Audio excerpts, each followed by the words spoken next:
Are you trying to have a great year? Are you trying to crush it? Do you have goals that you want to achieve? Do you want to improve in a certain area or multiple areas of your life? I have a proven system that I will teach you and I will share. I completely changed my life, and last year was one of the best years I've ever had in my life because of choosing to implement these things. So I want to share all the secrets and just try to help another person out. Let's get into it. First thing you want to do is decide what you actually want. How do you want to feel this year? What do you want to achieve? And so when I do that, I decide a specific area. So there's multiple buckets of your life, right? We have our health, our wealth, our family, relationships, our relationships with ourselves, so many different areas. And so I want you to pick at least one bucket or one area that you want to improve in. Once you have that bucket, say you choose fitness. That was one that I chose last year. I had been having a little bit of pain from COVID. I didn't exercise as much. I was a fitness instructor. I worked out all the time, super active. But then COVID happened, didn't go to the gym. I was pregnant and postpartum, and my exercise routine just wasn't the same, and my body felt different, and I was reacting differently. And so I wanted to get rid of this pain.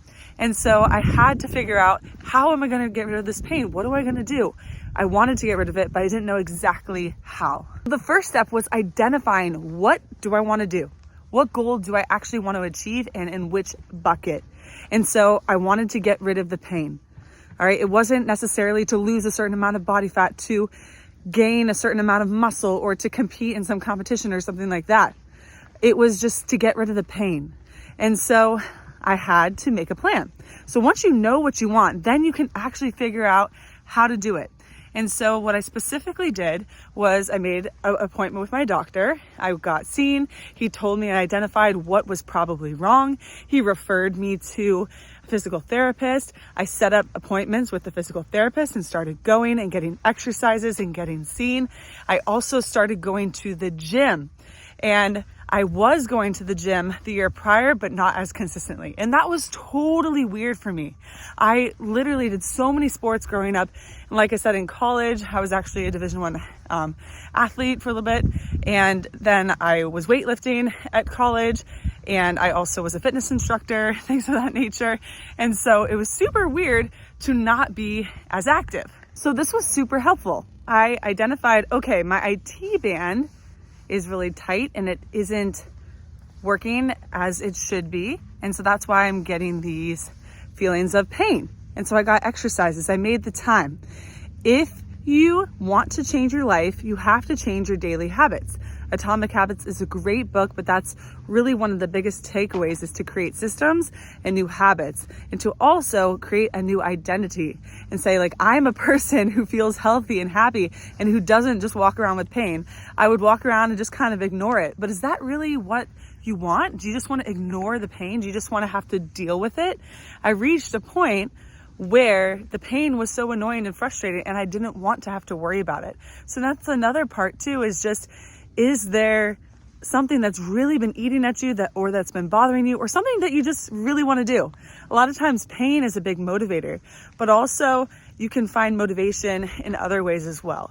So now I made those appointments. I am super busy. I am a wife, a mom, a stepmom. I'm a teacher. I also go to the gym, and I wanted to also then fix my problem. So I was already going to the gym and making that a habit. But then I also needed to have time to go to the physical therapist and then do my home exercises. I have a YouTube channel. I'm an entrepreneur. Like, there's a lot going on, right? And so I think that's why a lot of these things slip when we get into adulthood, because there's just so much going on and it takes so much energy. It takes so much effort. And it's like, when am I going to have the time? When am I going to have the time to go fix myself or to go take care of this? But you have to make the time. It is so worth it. I promise you.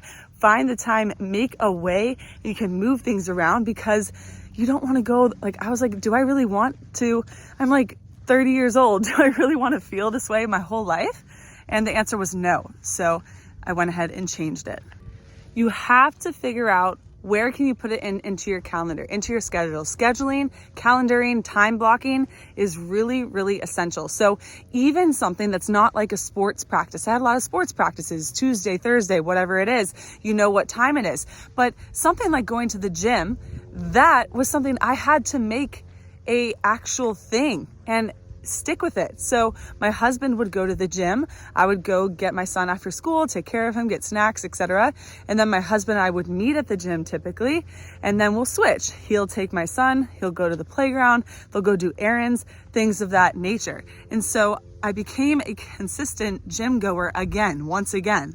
And I wasn't. I had realized, I said I went to my doctor and he was asking about my exercise routine and things. And I'm like, oh my gosh, I walk and do some Pilates every once in a while. And I was like, oh my gosh, I really don't exercise as much as I used to. And it was a big wake up call. And I actually want to share something that I did to start getting into exercise again, because that was part of getting rid of my pain. So if you're trying to achieve a goal, one really big thing that can help is like gamification, or also keeping track. Like, have you ever made a list and you go through the day and you just check it off? And when you actually complete something and you check off the box, that releases dopamine. It's a neurotransmitter. There's multiple that are just naturally there to reward you and to help you. And so you literally feel better when you accomplish a goal. Like you actually do. It's the dopamine, it being released in your brain. And so it was super helpful to me.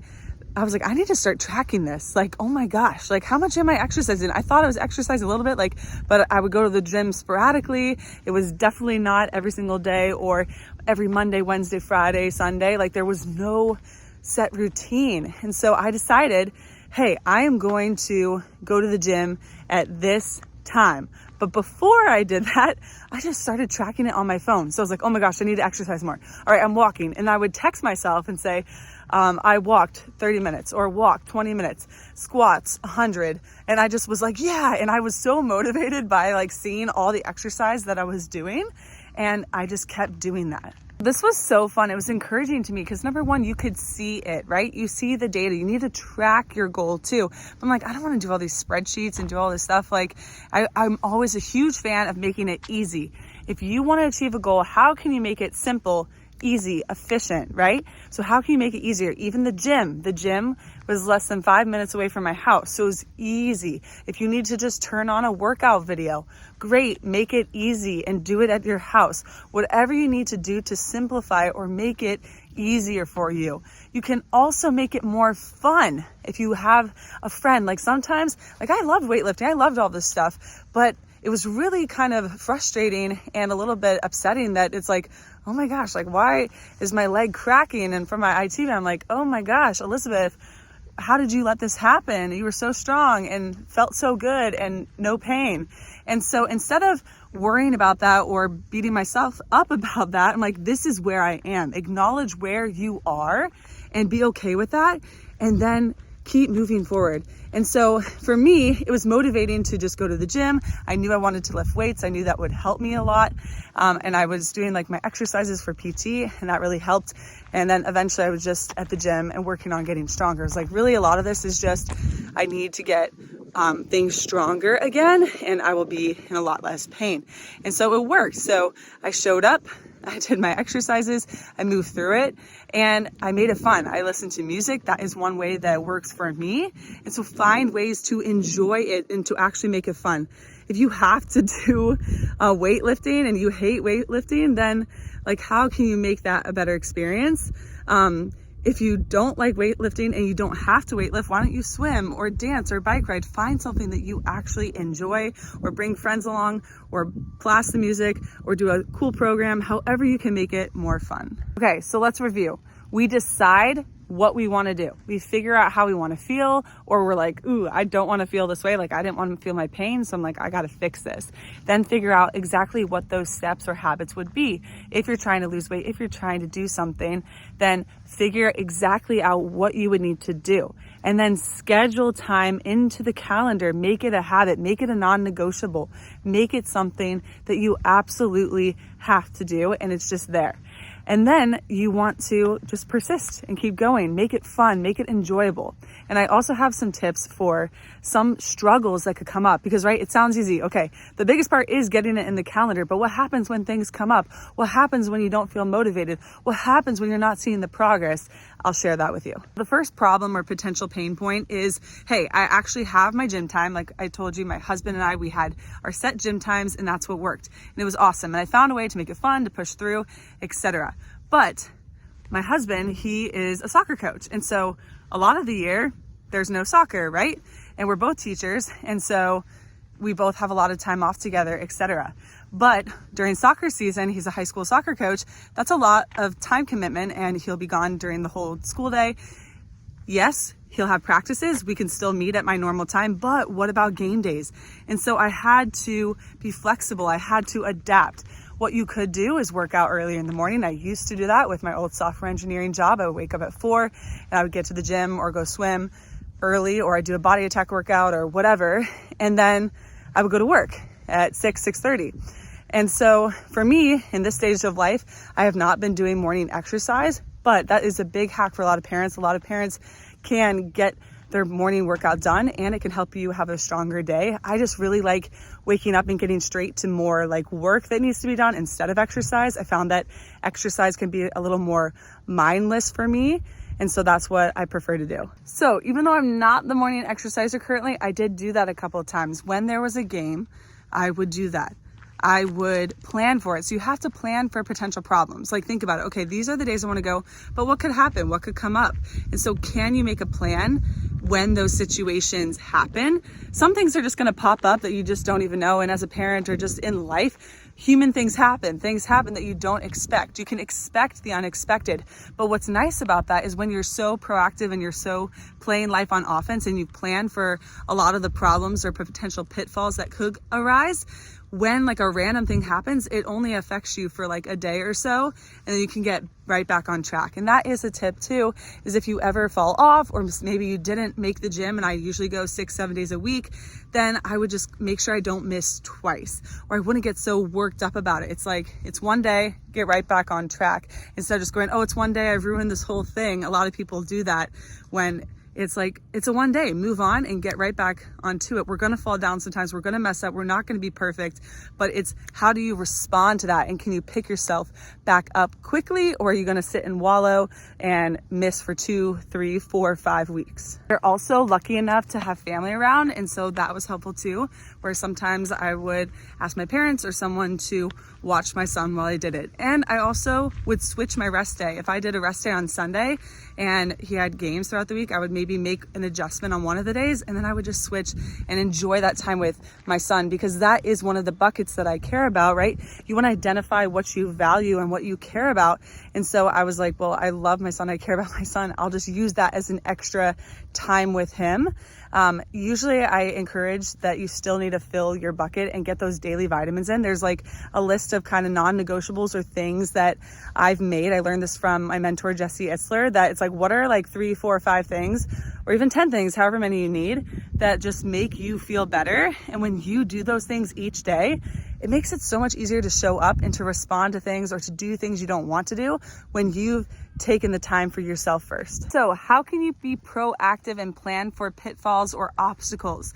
And so what are those potential obstacles? Or if you have to work a certain time, like, try to figure it out. And it's not always going to be ideal, but try to make it work as best for you as you can. A lot of problems come when people don't feel super motivated. And so it's like, how do I keep consistent? For me, like, I would keep writing it down and tracking it. And it was cool too. When I was working on different muscle groups, I would write which muscle groups I was working on. If I did biceps and triceps, and then if I did chest, or if I did glutes and hamstrings, like, I would mark it down, and I could easily just go right on my phone and see what I had done or what I hadn't done. And you could be really specific too, and just go, hey, Mondays are this, Tuesdays are this, so that you know. There's lots of ways to do this, but tracking it was really, really, really helpful. For me, staying motivated was like, I had enough pain, right?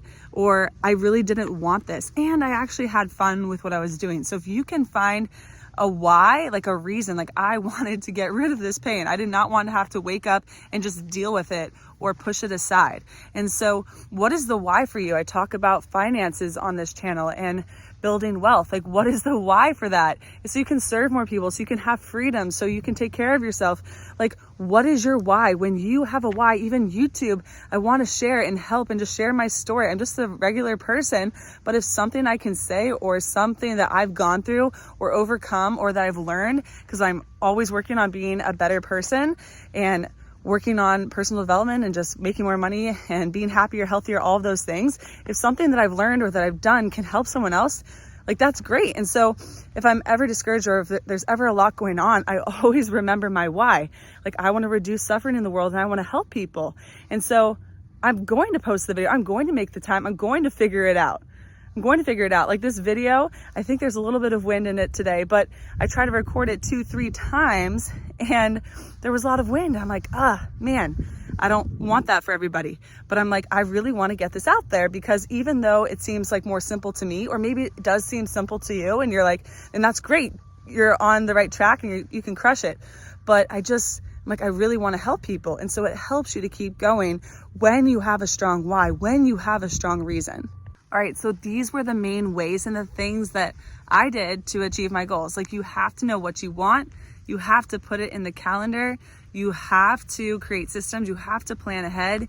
You have to make it fun. You have to enjoy the process, and you have to show up. And you know what? Sometimes it's not fun. And sometimes, like the gym, I'd be crushing it and dancing and having fun and bringing the energy. And I'm like, this is amazing. Life is beautiful. Hello, everyone. And other times I'm like, oh my gosh, I'm so tired. I'm going to put my music on. I'm going to try all my strategies. But sometimes you just are, there's the ups and downs of life. And so what you do daily does matter. And so even if you don't feel like showing up, show up for yourself, show up for your goals, show up for your kids. Like, that helps too. People say that, like, would you die for your kids? Have you heard that, where they say, like, would you really live for them? Would you really take the risk for them? Would you really be who you're capable of being for them and for you? If you can't do it for yourself, know that, like, your family or the people you impact at work or whatever, do it for them. Do it for them. One of my mentors even said that, like, don't just read for yourself, read for the people you can help. I've had people ask me questions, and some I've been able to answer, and some I'm like, dang, I can't answer that. So I'm like, that's an area where I can grow, because I want to be that person that can help more people and serve more people. And so if you can't do it for yourself, know that being your best self impacts other people. So you want to do that for them. So if you like this video, I hope this helped. I'm happy to share more information. Feel free to check out this video right here on 15 ways I stay happy and productive, because it's not just about getting it all done or doing all these things. I want to actually enjoy my life too. So you got this. Check out that video, and I'll see you in the next one. You got this.